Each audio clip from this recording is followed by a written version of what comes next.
Not too long ago, I was walking down the street, and this woman she was trying to pull out. She was trying to back out of, I guess she made a wrong, she was going in the wrong direction. So she was trying to turn around. She's trying to do a U-turn. So she turned up into this driveway of this building, and she didn't pull all the way in because she was getting ready to turn out, but then, traffic was coming.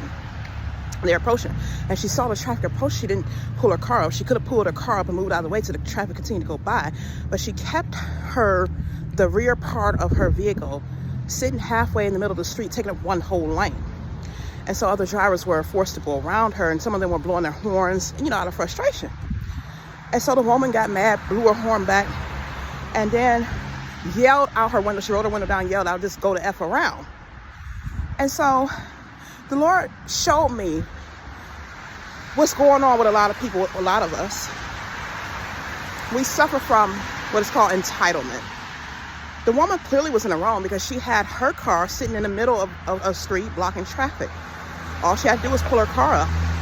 But in some way, she justified that the other people had to go around.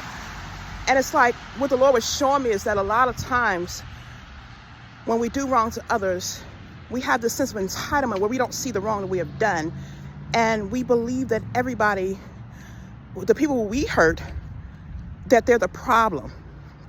The people we have hurt, he was showing me that the church, a lot of times, they don't see their faults. And when people hurt others, they don't see what they have done wrong because they have this sense of entitlement where they feel like, they're obligated to have this or they're entitled to have that, and they're selfish. He was showing me how it's a selfish form of thinking. And so a lot of times people cannot come to repentance. They don't have a penitent heart because they're entitled, and they rationalize the wrongs they commit to others because they feel like they're in the right. They're filled with selfishness. They're filled with pride. And the Lord was saying, pray to show the people the faults. Pray that we're reminded of that he shows us the faults that we have so that we can now no longer make excuses for it and try to justify it. But this will lead people to a penitent heart. When you pray that God shows you their faults, that'll allow him room to remove all this selfishness and entitlement. Because like you said, there's always two sides to the story. And people always believe that when they wrong others, they don't see the wrong. They don't see the wrong. They always believe that they somehow had a right to do this. They're justified in whatever they've chosen to do. And they never see how they have hurt you. And so this is a part of a form of a sense of entitlement. That you don't feel that you've done wrong. That what you have done is justified.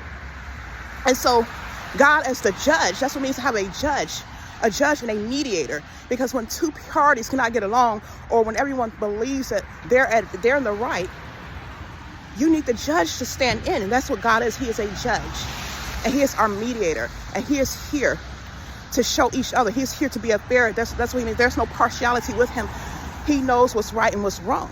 He has his law, that he's going to abide by his law. And so we have to pray for God to intervene in our situations when people have wronged us, or in situations where we've had wrongs even ourselves. We have to ask God, hey, Lord, search my inner hearts. If I've done anything, show me my offenses. Show me what I've done wrong, how I've contributed to the situation, how I could have handled it better.